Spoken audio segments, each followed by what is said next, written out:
Good morning. This is the one you really can't afford to miss. I hope you found the series of autumn talks useful so far, but this one is the one that's really going to save you some pennies. I don't need to tell you how hard the last 9 months have been on businesses, with everybody looking to save money in these uncertain times. I'd love to introduce you to two new wonderful partners of the ASSE who are really going to save you an inordinate amount of money. Jason Batty is Director of Operations at HJR Tax Consultants, specialists in capital allowance claims for commercial property acquisitions. Jason is a former financial advisor who specialised in mortgages and property for a number of years before helping build HJR in 2017. Since then, across the country, Jason and the team have helped an impressive number of business property owners get their hands on thousands of pounds in tax savings and cash rebates that they were simply unaware that they were entitled to. What's not to love about that? Meanwhile, despite the huge challenges that we're facing, it's also an exciting time for the renewable energy industry. Despite COVID-19, Cleaner EV are accelerating their plans, helping to expand Scotland's EV charging infrastructure and adding value to businesses by reducing energy consumption and helping us all save some pennies. Callum Matheson, Sales Director, is the main man when it comes to frontline face-to-face support for their clients. Travelling up and down Scotland, he uses his extensive knowledge of the EV marketing sector to provide bespoke charging solutions. He is a powerhouse, albeit with a cold today. I know that because he came to see a month or so ago. Before I introduce you to our panelists, just to let you know that we will be taking questions from attendees, so please feel free to add them into the the questions box on the right-hand side of your screen in the control panel. If we don't get to all of the questions today, we will publish a Q&A after the session. This session is also going to be recorded, so if you miss anything, you can always go back and find out what you missed. First of all, I'd love to introduce Jason. Jason, tell us all about it. Why didn't we know about this before? Well, it's a very specialist area of taxation, which is widely overlooked and misunderstood by advisors and accountants. And my slides will show you why you can be forgiven for that. I mean, in short, it's typically been a service which has only been accessible for your larger hotel brands and chains and so on and so forth. So what we've tried to do is make the service more available to the masses, and in particular right now, whilst you know that a lot of self-catering businesses unfortunately are in the peak current climate. I'm just going to share my screen with you if I can. Is that showing up, Fiona? Yeah. There it is. Yeah, great, fantastic. So, well, first and foremost, good morning, and thank you for tuning into the presentation. I am more than aware that the subject of tax is not usually an exciting one, but hopefully over the next 10-15 minutes, I can help you unlock some of the tax savings that you may be entitled to with a cash rebate in your property that you may not have been aware of. So, quickly, who are HJR Tax? HJR Tax are a team of property tax specialists and surveyors. The journey began 3 years ago in Newport, South Wales. There was a team of 3 of us in a little horrible pokey office with no windows, breathing in one another's germs. But we've grown over the last 3 years to have an office in the Midlands and Bath at the same time. We've helped over 2,000 offices unlock tax relief, which most of them were unaware of. What we do for our clients, quite simply, we unlock hidden tax relief in business properties. Our clients have included over the last 2 years the likes of the Celtic Manor in South Wales, B&Bs, holiday parks, but a growing emerging market for us right now, holiday let short-term accommodations. What sort of got us in front of what we want to get involved with the SSC was most recently I was sat in a Zoom call with Fiona while she was talking about the struggles in the industry at the moment, which obviously I don't need to sort of ramble on about. You're feeling that firsthand, and the sort of words like fighting for survival and uncertainty and so on were really things that struck a chord with me. And in the same meeting there was also a Scottish Member of Parliament who clearly said there was no exit strategy for these restrictions. So it's obviously quite a worrying time. And with the core of our business being the hospitality sector, I feel that we can help many people who are watching this today. So on a monthly basis, we identify and reclaim around about 4 million in unclaimed capital allowances from HMRC, largely for those in the hospitality sector, by identifying and claiming on capital allowances. So capital allowances, most people are familiar with capital allowances. It's a form of tax that you claim when you buy assets for your business, known as plant and machinery. In layman's terms, they're also known as apparatus of trade, and these can be claimed on fixtures in a building. For example, if you purchased a new heating or lighting system, you can claim capital allowances on that item. It would be they're deemed as essential to trade. I'm sure you would agree. Without a heating system or an electric system, your reviews on TripAdvisor wouldn't be too better. So for self-catering properties, these typically equate to about 25% of the purchase price.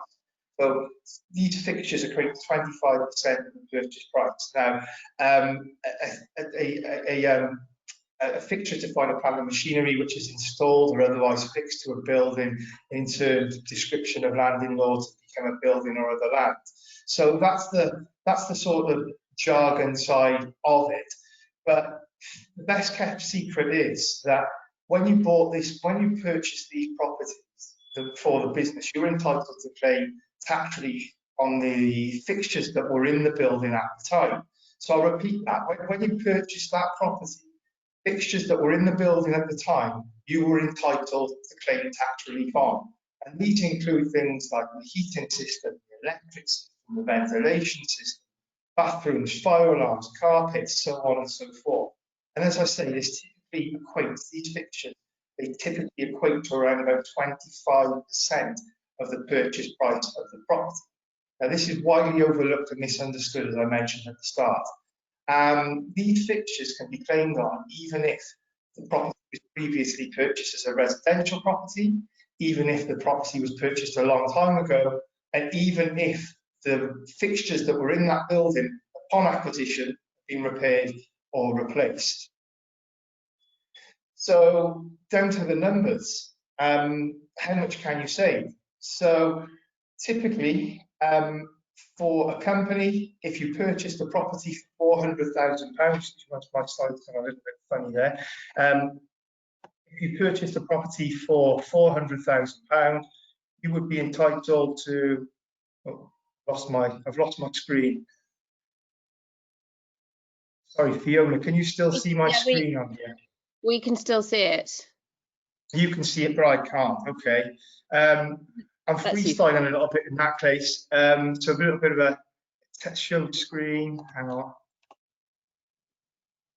I'm going to have to wing this a little bit because I can't see my screen.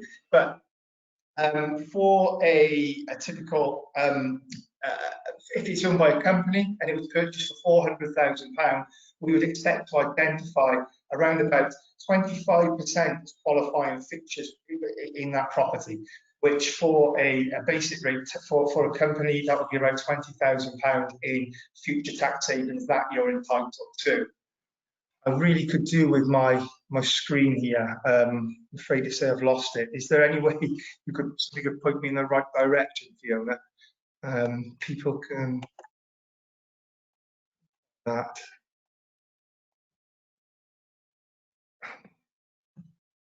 Is that better? I still cannot see the screen, I'm afraid. See, I think you're on slide number 12, if that helps you.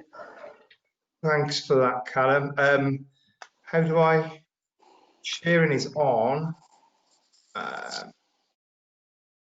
Screen. I think I might be back with that. Here we go. There we go. Apologies for the technical difficulty. I'm a little bit of a caveman when it comes to. Well, well done. You've done it, I think. I think I've got it back. So apologies for that. So I'm back to the start. Let me skim through. So, okay. Purchase price of 400,000. We would expect to identify around about £100,000 in unclaimed allowances within a business property. In turn, this would offer the owner of the self-catering property, which is owned by a company, around about £20,000 in future tax savings, and an immediate cash rebate of up to £4,900. For an individual where the building is individually owned and they're just a basic rate taxpayer, this would equate to around about £19,000 in future tax savings, and also an immediate cash rebate of £5,900. And then for a high rate taxpayer, we'd be looking at approximately £42,000 in future tax savings and a cash rebate of up to £10,000. So there's the value, which this is an immediate cash rebate when you make the claim. We'd be at the mercy of HMRC to unlock those funds, but it's typically around 4 weeks from when we've submitted the claim. Why haven't I heard about this before? I mean, you can be forgiven because several years ago, HMRC suggested 80% of commercial property owners have not claimed the capital allowances on the fixtures that were in their building on acquisition. So there's a lot there. So again, it's a specialist area of taxation. You need a QS to identify the value of these fixtures and so on. It's very specialist. It's also a very small industry. We're one of only a small growing numbers of companies in the UK that can offer this service. Historically, it's been a very expensive service. It's been extortionate. So a lot of accountants, when capital allowances have gone to them and suggested about engaging with their clients on this, it's been overpriced, and that's where we differentiate from our competitors. So too good to be true is also one that comes up quite a lot. I'm sure you can imagine, for those of you who have not heard about the service before, if I'm telling you that you're entitled to potentially a £10,000 rebate, you would be forgiven for thinking this may be too good to be true. So why can't my accountant claim? Well, ultimately, identifying the value of fixtures requires specialist tax knowledge and surveying skills. It is, as I say, it's a very specialist area of taxation. You need a QS to identify the value of these fixtures. If a building was purchased 5, 10, 20 years ago, it's virtually impossible to determine the value of those fixtures without a QS. Cost information is vital. If you, of course, bought your property and you bought the land and built the property from the ground, the accountant would have the cost information to potentially make the claim, to have all the receipts. But if, as I say, going back to the 5, 10, 20 years ago, the accountant would have no idea of the value of those fixtures. Tax knowledge is also vital to this, as you're probably aware. Tax is a very complex thing, property tax even more so. So we specialise in making capital allowances claims on embedded fixtures. That's the difference. I'm not being too critical of accountants. You know, accountants do a fantastic job, but there is an assumption that my accountant wouldn't claim this. We work with hundreds of accountants nationwide, and believe me, it's a very specialist area. We typically use our service for their clients. Another point is, which I think we've got a slide for, is a general misconception that it's a common misunderstanding that by making a capital allowances claim on the embedded fixtures that were in a property upon acquisition, that you might have to give the money back when you sell the property. But this is not the case. I did a presentation for Self-Caterers last week, and one of the most common things that came up was my accountant said that I couldn't make the claim until I sold the property. But the rules of disposal of an asset within fixtures legislation differs to that of general plant machinery. Effectively, this is a double tax reduction. By making the claim right now, you can benefit from the income tax and then CGT on disposal of the property.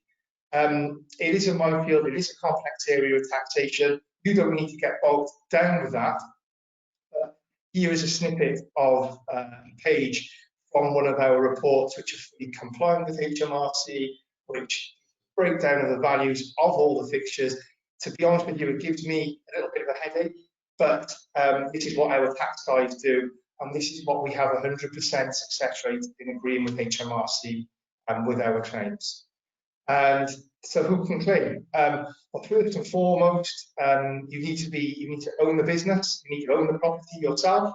You must be paying tax in the UK, because ultimately this is a tax-free claim. It must be a tax on the rental income that you receive. Purchase price for qualification purposes the property must have bought for over £100,000. Doesn't matter when, it could have been bought 5, 10, 15, 20 years ago, but the purchase price must have been over £100,000. What differentiates us from our competitors, and this is what sort of opened up the market for us, is that most of our competitors in this field look at properties over 500. So we've really opened up the market for your smaller to medium-sized businesses. And a key point in who can claim here, again, another misconception is that if you bought the property as a residential property, you wouldn't qualify, but that's not the case. So residential conversions do also qualify, those to any property bought in the last 2 years, sold in the last 2 years rather. So how we do it, we sort of pride ourselves on making the process as simple and hassle-free, straightforward as we can. If you contacted us today, we'd look to provide you with a bespoke proposal. We identify whether you qualify or not. We provide you with a bespoke proposal, which will tell you an estimate on what we believe you're entitled to. If you do qualify then and you wish to proceed, quite simply, we would like an introduction to your accountant to just explain to them the process and so forth. We need to obtain tax returns and we need to conduct a site survey of the property. The only involvement from owners all we require are just copies of tax returns introduced to the accountant, and that's it. We submit the case to HMRC. As I mentioned before, we are at their mercy, but typically we're agreeing these claims in around about 4 weeks, so there's typically money in the bank in 4 weeks. Too good to be true. This comes up quite often, so I'd just like to give you a couple of examples, really, and feel free to reach out to the owners yourselves. Smith & Farm Cottages was purchased in 2010 for 1.1 million. We identified 270,000 in unclaimed allowances approximately in that property. It sat on those allowances the whole time. This created a pool of tax savings for them of £114,000 and an immediate cash rebate of £25,000. As you can probably see on at the bottom, they're very happy clients, like most of our clients are, and it was just a very good, speedy outcome. Sunny Nook, this was purchased 2014 for 2 million. Capital allowances identified with 400,000, and it created a pool of tax savings for the owners of £80,000. You might see from the quote there that this was actually recommended to us by their accountants. It was obviously a service they couldn't provide, so they passed this to us like a lot of accountants do.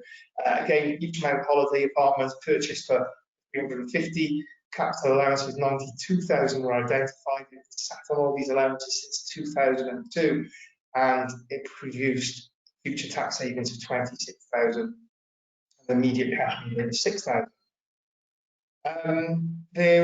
Going back to the cash rebate, one thing that I haven't mentioned, and I don't like using the term no win, no fee. If we work on a contingent basis, our fee comes out of the cash rebate on successful claim only. So there's absolutely no upfront costs for this service. Our fee comes out of the win at the end. Other opportunities can lie in, we've been discussing their purchase claims, historic claims, whatever you'd like to call them. It's different terminology with different accountants, but we're acting at the core of our business are purchase claims. But we also offer a service reviewing refurbishment. That's a key part of our business also. Whilst accountants will generally have the cost information to hand to claim on refurb work, in many cases it's still underclaimed and it's not fully captured. So we offer reviews on the expenditure and typically can uplift claims on this. So if you've carried out quite a lot of work on your property, it's definitely worth us reviewing this, because in many cases, while reviewing it, we can see things have been overlooked. Things haven't been, capital allowances haven't been claimed on everything. So I know it's quite a common thing for self-catering properties to do a lot of renovation work. It's certainly worth us reviewing that at no cost for you. So the key takeaways really that just to finish off, I mean, we offer that no win, no fee service. Residential properties do qualify for this service. We have a 100% success rate in agreeing claims with HMRC. It doesn't affect capital gains tax upon disposal, and there's some significant rebates and tax savings are available for you owners at this time. Likewise, most of our clients are happy because we're identifying and unlocking tax they were unaware they could claim. So again, if you're a management operator, this could be a good opportunity to go to your clients and try and help them at this in their time of need. You can contact us to see if you qualify. There's a picture of me there. I am actually more friendly than my photo suggests. And there's also Paul Blackburn, my colleague there, who works closely with a lot of self-catering owners. So if you would like to see if you qualify for the service and us to give you an estimate of what we believe you're entitled to, feel free to get in touch with us. I do have a video to finish up with, just in case I've gone a little bit quick through this. I did stutter a little bit when I had that bit of computer breakdown there. So there's just a very short video to finish on, just to make sure that I've got the message across. So thank you for your time today, and hopefully we can help you going forward if this works. No. Okay, that might be it from me because the video doesn't appear to be working. But thank you everyone for your time today. Thank you, Jason. Who needs a video? It's fine. We got you. Don't worry about it. That's amazing. I mean, a cash rebate right now sounds frankly incredible. I mean, everybody's having real difficulties accessing any financial support in this second half of the lockdown or whatever we call ourselves in the levels at the moment. So any kind of financial support is most welcome. So thank you very much indeed. Callum, are you there? Can you put your webcam on and see how you're doing? I'm afraid Callum's been donated a cold by his lovely daughter, so he's got mad, but I'm sure you'll be okay, Callum. How do you help us? So, first of all, my apologies for my man flu. I'll struggle vengefully on. How we can help you? I'm not sure we can get you any cash rebates like Jason could get you there, but certainly what I feel we can do is save people money and save on their energy bills just by making a few changes depending on how your business actually works and how it works for you. So first of all, I'd like to say thanks for giving us the opportunity and for getting in front of the association to try and find out a bit more about cleaner energy and cleaner EV. So we have two businesses, one cleaner EV, which works predominantly with electric vehicle charging on a commercial and certainly on a domestic scale as well, but more so commercial. And we also have cleaner energy that does all our sustainability work. The reason we've got two businesses is because I used to phone a lot of hotels and say, oh, it's cleaner energy, and they would say, look, I've had 10 phone calls today with people trying to switch my energy over. I'm not interested. And I'd be like, no, it's EV, it's electric vehicle charging. So we quickly changed the name to just differentiate between electric vehicle charging and sustainability and trying to save a bit of money. So we're here to talk about saving money, so let's maybe just talk about what we've done in the past and how we tried to help some of our clients. We've had some hotels over the last year, unfortunately, just with COVID and lockdown. Some of them have kind of fallen off, but to give you an idea, we've done some trials with some hotels that were predominantly on electric heating, and these were electric panel heaters. So each room had between 1 and 2 heaters, each 2 kilowatts. And what would happen is the guests would come in, put the heating on at night, get up, do what they have to do, and then leave. So it would be left to whoever's coming in to look after the room, to clean it, to put the heating off, which ultimately wasn't the best thing because it's dead easy to forget to turn the heating off, or you don't get to the room because you've been sidetracked, and so you just continually, the heater's on and you hemorrhage energy. So what we had been looking at was infrared heating, which works almost a like for like with electric panel heaters. You take the electric panel heater off the wall, you put the infrared heater on the wall, and you don't have to decorate because it's the same size, and so it's just almost like for like. The good thing is that it'll save you at least 60% on your energy bills, due to the fact that it's a solid unit. There's no moving parts in it. They come with 15-year warranty. But you can control them from a thermostat, and you can control them from either an iPad at reception, or on a smaller scale, you can control them for your phone. So when someone moves out, you just essentially turn the heating off there and then. So that's where you get a lot of savings from, with the controllability factor, but also the fact that infrared are a newer technology. Then actually they save energy. They also, the way they work is it's not convection, so it doesn't go up and heat the air. It heats mass, so it heats me, it heats the table, it heats the wall, and then when it hits that temperature, it gets to the temperature you're looking for, it then turns itself off, and then heat is emitted back out. So you genuinely save money with changing over from electric heating. Anyone who's got storage heaters or electric panel heaters should consider it. Because it certainly will save them some money. We also work with a lot of different estates. So, for example, Luss Estates at Loch Lomond, we've got Logie Estates up north, and a lot of these guys have burns and rivers and things running through their estate. So, what we try to look at is kind of smaller hydro stations where we can maybe only generate maybe 3 or 4 kilowatt, maybe 5 kilowatts an hour, but that's 24 hours, and that's usually 365 days a year, and that gives you a really nice base load of power that you're getting during the day. And depending on water levels and how it works, because sometimes just now I understand that the water levels can be a bit higher. I'm looking out the window and it's absolutely hosing it down, so I'm sure the rivers and burns will be a lot higher. But these things are usually paid back within about maybe a 5-year payback, just for the amount of energy that generates, and certainly for bigger estates it's fantastic. And what we look to try and do with some of the estates is, with that hydro energy that they generate, we look to try and get them to change over their fleet to electric, so that they can then charge their car up from the water from the hydroelectric system, and it costs very little to do that.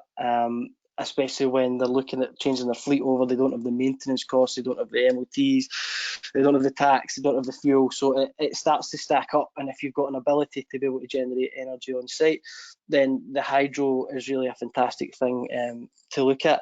So we do bits and bobs of hydro. I wouldn't say we do lots and lots. We do a lot of consulting on it, and I've got a few that are in the pipeline ready to go. But certainly that's a really good way to try and generate some of your own energy. We also do a lot of solar. Solar, apart from EVs, probably a bit of our bread and butter. Solar has, in the last 6 months, really been found has really ramped up, because the prices have come right down. There's a lot of adverts, there's a lot of things on the news and a lot on the telly with people talking about sustainability and solar, and so it's seeping down into the psyche of society, and we find we get a lot of inquiries for solar. Solar thermal as well. Solar thermal, so if you've got an old electric kind of water tank, then we can put solar thermal on the roof, which will then divert all the energy or a portion of that energy into your hot water, giving you cheaper hot water for the rest of the year. So we try and push a lot of our clients down. We look at, have a look at solar, see how much energy that we can generate from there. Let's just talk about a 4 kilowatt system. As it stands on the smaller systems, I can have them fitted for around about £1,000 a kilowatt. So a 4 kilowatt system will cost you £4,000, and that would go a lot, depending on where you are, your location, and obviously how much sunlight you get. That can go a whole lot way to making you become more sustainable, and take a bit of a dent from your energy bill and use less energy from the grid. You then probably want to work out how much you use, and can we add a battery, and can we then start to become more sustainable and come more off the grid. But again, that all is down to location, how you heat your home, and for somebody in Motherwell or Dumbarton like me who is on mains gas, there's probably not a huge pull on them. I don't use as much energy as someone in Argyll who's on oil or on electric. And so the savings for more rural people can be more substantial. Unfortunately, in terms of funding, there isn't any funding just now for solar. There was the feed-in tariff, but again, that's gone away. But it's reflected in the fact that it's really cheap. £1,000 a kilowatt. I mean, some of these jobs at £1,000 a kilowatt could have been 10 grand 4, 5, 10 years ago. So the prices come down quite a lot, and it's really worth considering to do that. Like I say, there is no grants, but the payback time can be within maybe 3 to 5 years, which is really worth looking at. In terms of funding, if you, on a commercial basis, if you look at somewhere like Zero Waste Scotland, They're fantastic. They used to be Resource Efficient Scotland, but they've changed to Zero Waste, and they will come and look at everything for you. They'll look at your energy bills, they'll look at how much waste, how much water you use, and they'll give you advice on how you can maybe try and save some energy and save some money on your bills. So I would definitely, if I was a member of your association and I was looking for things, I'd look to Zero Waste Scotland. I'd look to Energy Savings Trust. These guys are all public bodies. They've not got a vested interest. Their vested interest is to try and help you. And I would certainly be looking at them, because Zero Waste will give you, for any sustainability project, trying to make your commercial business more sustainable, they'll give you up to 8 years interest-free for a loan. Energy Savings Trust, they've got some grants there. For example, they'll have some grants for charging for infrastructure, which will come on to in a wee minute. Again, that can make your life a lot easier. We're really lucky to live in Scotland, because whatever your political kind of leanings are, they are kind of focused more towards the kind of green economy and bringing Scotland's kind of carbon footprint down. And I just feel that we're in a fantastic position in Scotland because the government do back us. And I think that while the backing's there, then we should really try and make hay while the sun shines. We have had a couple of inquiries already from a couple of your members about electric vehicle charging. Electric vehicle charging is fantastic. It can go from one single unit on your wall to more of the commercial stuff that we do. You can do like 50 kilowatt chargers, but I think for an association like yours, it's almost essential to have a charging unit, because it differentiates you from your competitors. And it also gives you the opportunity to, depending on what you want to do, you might want to generate some income from that. You won't make an absolute fortune from it, but you might make some money from it in the long run. Or you maybe add an extra couple of pounds on at night to say, okay, you can charge your car up, but I'll charge an extra £10 because the energies, it might cost me £10. So to put you in the picture, a Renault Zoe or a Nissan Leaf comes with a 40 kilowatt battery. If you what your association is probably looking at putting 7 kilowatt chargers in. 7 kilowatt only needs a single phase supply. 7 kilowatt, let's say it costs you 10 pence. A kilowatt would cost you 70 pence to charge a car for an hour. So if a Tesla, for example, a 70 kilowatt battery for 10 hours, it would cost you as the owner of the bed and breakfast or the hotel, it would cost you £7 to charge that Tesla up from 0 to 100%. They won't all come in with 0. They might all just want to top up now and again, but I think it's definitely worth looking at. If you go into the Energy Savings Trust website, they have funding for what's called workplace charging, but yeah, you guys seem to fall into that. I know that Melanie has looked at the workplace charging scheme before. They give you up to 50% of a 7 kilowatt install.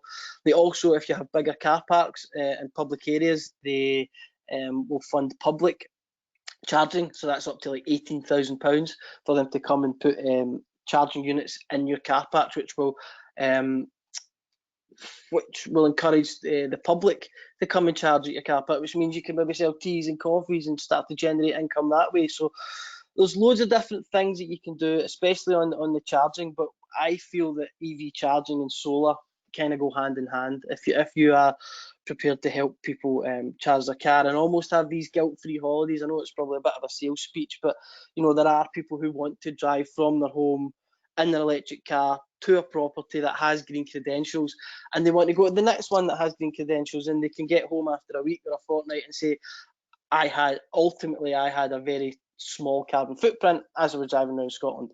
Whether that's true, whether it's not, whether it's a paper exercise, I'm not sure, but there are people that want to do that. And if you have the solar panels, if you have the charging infrastructure, then that opens up the opportunity to invite these people to come and stay with you. So I feel it's something that you should be doing.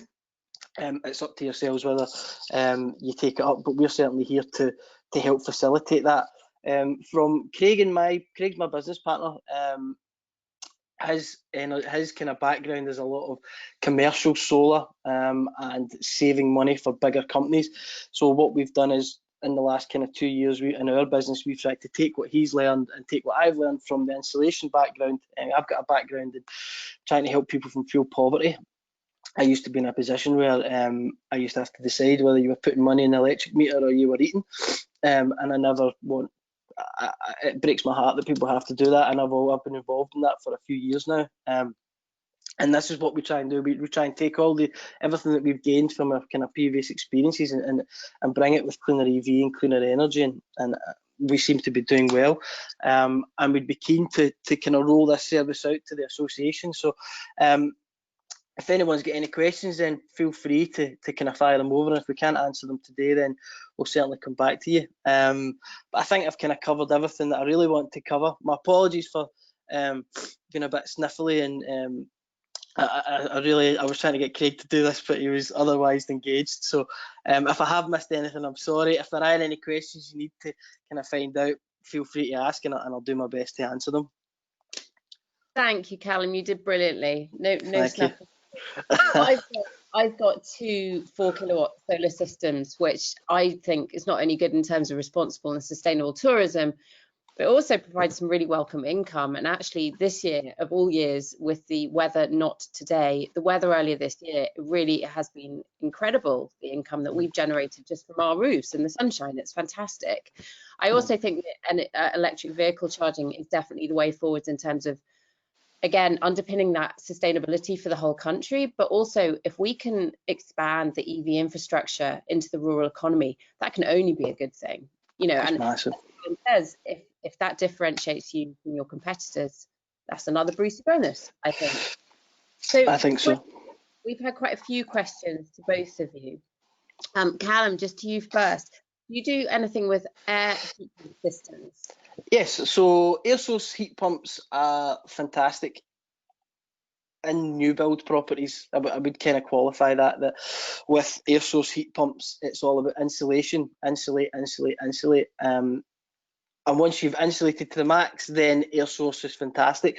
To retrofit air source onto an older house, maybe, I don't know, 60, 70 years, is a bit of a challenge. The challenge is that the pipes have to be retrofitted on the walls rather than being hidden behind the walls and other things. The heat's a wee bit different. It's a more of an ambient heat than if you walk into like my home, which is gas central heating. You can feel the heat.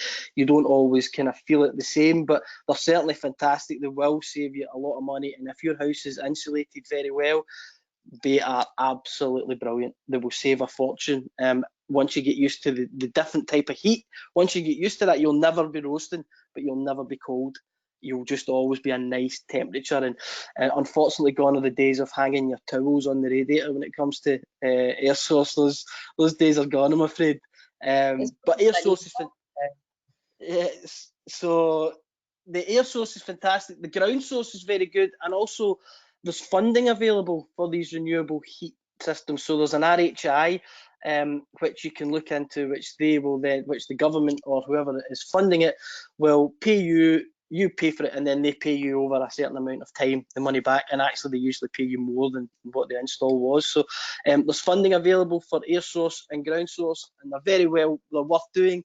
But I do think that a really good technical survey of the property is worth having first before you commit to an air source pump, because there are other heating systems that will work just as well, depending on what kind of house it's in. Okay, that's really helpful. Jason, do you want to put your video camera back on so you join us? Brilliant. Back. Welcome back. Thank you. Just one more for you at the moment, Callum. What about small roof-mounted wind turbines? So we do. Wind turbines are a bit of a pain for me, because I think they're absolutely brilliant. But the ones that I was looking at, they then said they had to be 100 meters away from the next house, which, unless you're on Jura or Isla or somewhere, it's not happening. I've got one happening in Jura because of that fact that they are quite far away from each other. We had looked at other ones, because I've got a gentleman in Helensburgh who's asking the exact same thing, but I found a wind turbine, but it was too big, and I thought it might pull the side of his house off, and if it started shingling about, and I thought that's not the way forward. So the answer is, I don't know. really, the answer is yes, there are smaller wind turbines out there. Yes, I'm looking at them to try and help someone in a domestic setting, but to sit here and say, yeah, it's a goer and I've got ones that are ready to go wouldn't be the truth. So I am actively trying to get one that works perfectly for a domestic setting. Well, that's useful to know. So you can keep us up to date if you find Yeah, anything. absolutely, of course, yeah. Jason, welcome back. Question from somebody here. Am I likely to open a can of worms with HMRC if I go down this route? Absolutely not. It is a question that pops up frequently, but all claims are based on UK tax legislation. This isn't a scheme, it's not a scam, it's just, you know, relatively unheard of. It's not going to open up a can of worms. The only tax return that HMRC will look at is the one that's currently open. And rest assured, if there was ever a can of worms opened, in the unlikely event, we would deal with any inquiries. That's part of our terms of engagement. But this day, that's never happened. That's useful. Is there any likelihood post-COVID that this particular tax relief might disappear as HMRC attempts to claw back money from business? That's a good question. Oh, no, it would work. It's unlikely, Fiona. You know, the tax legislation for this was made, you know, it was a long, long time ago. You know, ultimately, this is something that people are entitled to, well, business property owners are entitled to. So it's highly, highly unlikely. What they did do in 2012 in a financial act was they tried to curb the amount of claims being made, because effectively there were double claims being made. So somebody who bought a property in 2005 might have made it, and somebody in 2010 might have made it. There was no way of checking these claims. So now there's been further legislation created whereby they can check that the claim has been made by a previous owner, and that they said there was a cut-off date of April 2014, and nothing after that could be claimed upon. But it's irrelevant if it's bought from a pension fund or if it was a residential property, like a lot of holiday let short-term accommodations are. So it's very unlikely that this is going to be shut down. Okay, that's good to know. Here's one for you again, Jason. I own a self-catering property and long-term let property with my wife, and we put all our profits to our personal earnings as PAYE. Do we still qualify as individuals to this tax saving?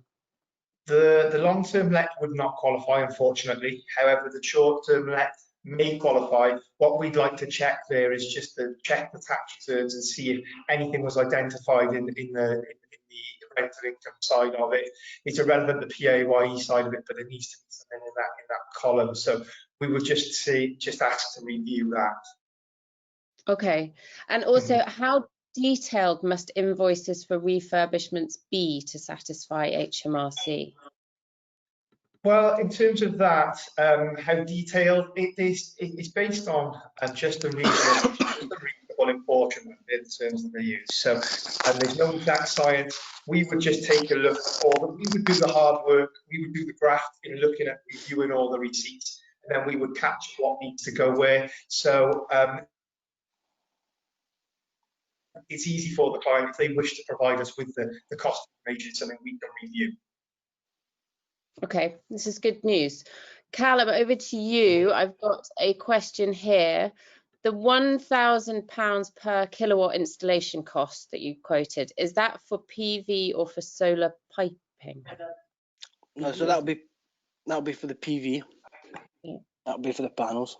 So that'll get you your mount, depending on what you want. If you wanted it in roof where you kind of take the tiles off and bed it in and make it look really fantastic, then that's a wee bit more. But if it were just talking about rails and putting panels on, dropping a wire down, sticking an inverter on, plugging it into your system, then you're probably about a grand a kilowatt supplied and fitted. You know, you can scale it up. You could have a fantastic inverter and spend a bit more. But I mean, if we're talking about entry level stuff, we can do it at a grand a kilowatt. No That's problem. Incredible. I think I had mine installed in something like 2014. Would that make sense? Yeah. It was not that cheap, I have to No, tell you. You But don't. Tariff is greater than it is now, I believe. What's the fit tariff now?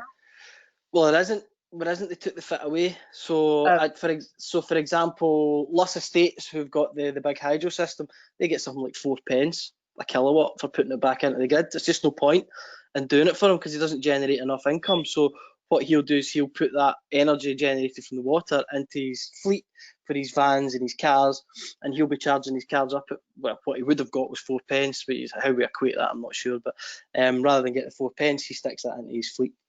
Or he will be. He hasn't. The deal's not done yet, but that's the kind of plan. And so for the feed-in tariff, like so for example, your system might have cost, I don't know, 16 grand for the same system. Now you could probably get that fitted for maybe 6, 7. You know, the prices have just come way down, and it's all in China because China mass produce them. And then the same panels that you've got, if I get the same panel now, it probably produces more energy than it did in 2014. So, you know, the panels get better, the prices come down, which means that we can then, it's an easier sell for us, because the first question generally is for me is, how do I generate income from this? And it's like, well, you can't generate income just now because the tariff's not there, but what you can do is you can take a huge chunk off your electricity bill on a 25-year product, depending if you're going to be in the house for 25 years, or you can start to look at adding batteries on and use your batteries even more, so you're not even so you're less dependent on the grid.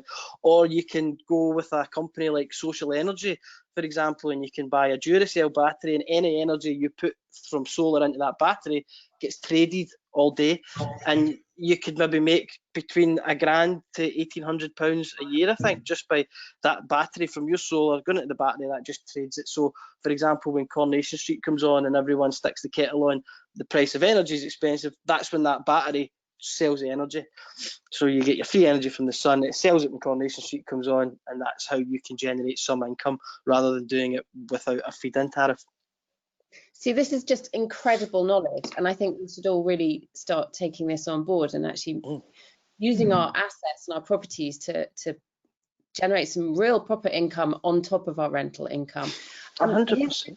One from Judy Sison. Is there a badge for people to identify you as a green heating or charging property? I don't think there is, and I think there should be. I had always been under the impression that Green Visit Scotland were going to give you a bit of kudos. If once you got to a certain stage, you could say, I've got my solar panels, I've got my car charger, I'm green, I'm doing my bit. And I was always under the impression that Green Visit Scotland would give you that tick, because there definitely should be something to differentiate you, that you have less of a carbon footprint than your neighbour next door that's doing selling the same. We've got green tourism, but I don't think they specifically highlight those elements, those energy elements. So no, that's a really good one. I'll have a discussion with green tourism about that maybe. Yeah. So, here you go. This is a good one. This is from Michael Russell. Can tenements have any cost-effective, renewable, sustainable systems? That's a tricky one, isn't it? It is difficult. So my big pal works with DG Alexander through in Edinburgh. They've got loads and loads of properties, and the biggest thing you always struggle with kind of insulating any flat is always the middle flat, because there's no roof. You can't insulate the roof because it's the tenant upstairs, and you can't do the underfloor because there's a tenant under the floor. And other than just putting double glazing in, there's not much that you can do for that. So what they've started doing for the sandstone building is internal wall insulation. So rather than, if you've got the house next door, you won't insulate that wall, but you'll insulate the external walls. That'll probably about 100 mils. You dot and dab it onto the wall, and then you skim it, and that gives you 100 mil of insulation on the outside walls. Apart from that and double glazing, there's really not much you can do, because if you start to if you render or you start to put insulation on the outside of the red flagstones, then you've got no chance, because the flagstones need to breathe, and once you start to clog them up, it doesn't work. So the tenements are really difficult. The tenements are a real issue. So all I would really say for that is double glazing, internal wall insulation, and some LEDs. In terms of your tenements, though, if the landlords look into the eco schemes, so what was that one called? LA Flex. So if you look at LA Flex, so LA is local authority and Flex is, can't remember, probably for flexible. But they take each house on an individual basis. It's on a council thing, and you can say, my tenant's in there at the moment. They're either a single mother or a student or whoever they are, it doesn't matter who they are. You can then say, you can find out how much they earn what the property band of the energy band of the property is, and then you can go to them and they can give you grant funding for getting insulation done. It's probably more internal wall insulation. They won't fund double glazing, I wouldn't have thought, but they might be able to help with internal wall insulation on the LA Flex scheme, and that helps all domestic homes. So if you wanted cavity wall getting done, if you wanted to get your loft topped up, if you wanted to get your underfloor, everyone should look at the LA Flex scheme for the local authority, because there's money there from a pot from the government. Essentially not a pot from the government, it's actually about 5%, I think, of everybody's energy bill, gas and electric, goes into a pot from the energy companies. That pot is then accessed by insulation providers, which means you can take it to houses and say, we can offer this free, because it's part of the deal that the government put in. So yeah, everyone should look at the LA Flex scheme for the That's councils. invaluable completely. Jason, here's one for you. If you have claimed the cost of renovation, for example, exterior painting of the log house, against income in year and accounts, can you also claim capital allowance for the same expenditure? Again, we would look to review that, because in a lot of cases, when we actually look how the expenditure was treated, more often than not, capital allowances weren't claimed. In most cases, it simply goes into profit and loss, or the sum was capitalised, but capital allowances weren't claimed. So it's just worth a review. It's certainly worth us reviewing that. It can take us a short amount of time just to take a look at that, and we can give you an answer fairly quickly. Okay, that's good. Okay, here's a good one. My accountant is concerned that it's too good to be true, Jason. For example, I've been given a pre-survey indication of tempting unclaimed capital allowances, which, if correct, would yield a saving. If I sign up and the actual survey reveals allowances would be less than indicated and cancel proceeding, would I be billed as per terms of engagement of, I believe it's £750? Oh, it sounds like she could have, or he or she may have had a proposal from us. If that's the case, that's typically our cancellation fee. Sorry, could you go back to the question again, Fiona? Yeah, so basically the accountant says it's too good to be true, or is concerned that it's too good to be true. Right. Well, what I'd suggest doing in this scenario is get in touch with myself. We always suggest that open up the lines of communication between us and the accountant. It is a specialist area. It is widely overlooked and misunderstood by many accountants. Typically, when we've spoken with them and we can produce them with the information they require, it runs a bit more smoothly. You know, and the accountant can be forgiven because this does go beyond their skills. It is a specialist area. So what I would simply say is, let's have a look. If the client's already dealing with a member of our team, what we could do is, in terms of the engagement, look, I mean, we've said from the start we're going to be more flexible with Ask members. You know, we're trying to help as many as we can. We could potentially have a look what's there to claim on before signing anything potentially. So, you know, let's not get held up on that. Let's see what we can identify first in this scenario. Feel free for whoever the member is to contact me after this. Yeah, so get in touch, talk to the accountant, talk to you, communicate, see whether it's going to work or not. It sounds helps. Like it doesn't sound like rocket science in terms of it's worth looking into. Most definitely. Absolutely. As I say, it is something which you know, we work with a large number of accountants.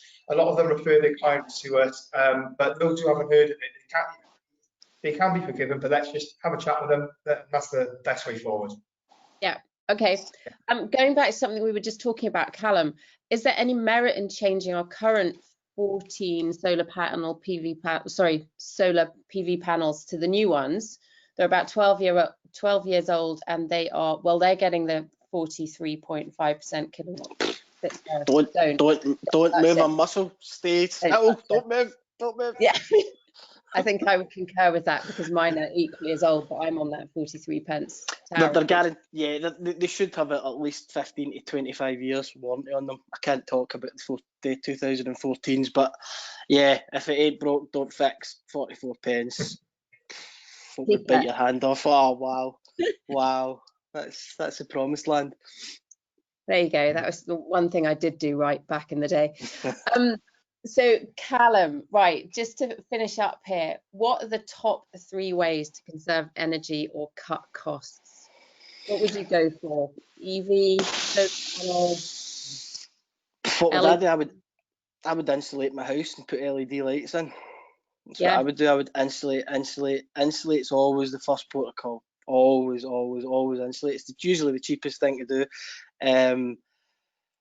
LED lights all the time, and then I know it sounds a bit apps. I know apps are good because they're always on your phone. You can turn things off. They can give you reminders. If you can get, if so, there's plugs you can buy. There's plugs you can buy that can hook up into your Wi-Fi, and you put them on the lights, on the telly, on a plug. It's a plug, and you can pretty much turn everything off from your phone. You can, you get your Hive things like your even a thermometer. A thermometer's huge just for your heating, just to be able to control.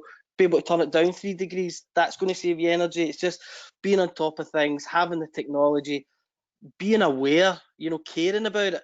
Caring's a big thing. I remember I never used to care when I was in my mum and dad's house. The lights were on all the time. I now care because I need to pay for it and I need to turn it off. And it's about caring. If you care enough about it, you do something about it. And you can be like me. You can be dead passionate about it, and you can be dead bouncy, and you can do it, and you can be militant about the whole thing. And shove it down folks' throats. But I think, if from my point of view, it would be LED, it would be apps, it would be thermometers, it would just care, yeah, I told you it was a powerhouse.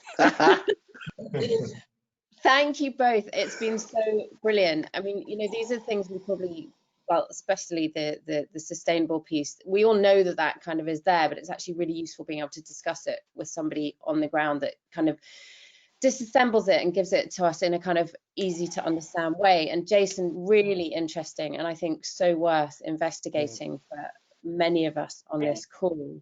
So thank you very, very much indeed for all your time today. Next week, we've got the uninsurable risk. I'm delighted to be joined by our expert partners, Jo Miller, who is legal director at Gilson Gray. Some of you will have seen her in our discussion about short-term let licensing recently. And we've also got Derek Nicol, who is the accounts executive of Bruce Stevenson Insurance Brokers. We're going to learn about what is meant by the uninsurable risk, what's happened with the FCA test case with business interruption insurance, and why there's a need to review your booking terms and conditions to ensure that you've got the right insurance policy in place for your properties going forwards. As ever, we'd like to thank our main sponsor, Tunnux, which I'm going to go and partake of right now, and also our partners for business, Bruce Stevenson, Cumberland Business, DM Hall, Discover Scotland, Interhome, Noise Aware, Quality and Tourism, Super Control, Verbo, and of course, our wonderful pals at HJR Tax today. So thank you very much indeed. Everybody have a wonderful day, and speak to you very soon. Bye. Fab. Thank you. Thank you. Cheers. Bye-bye.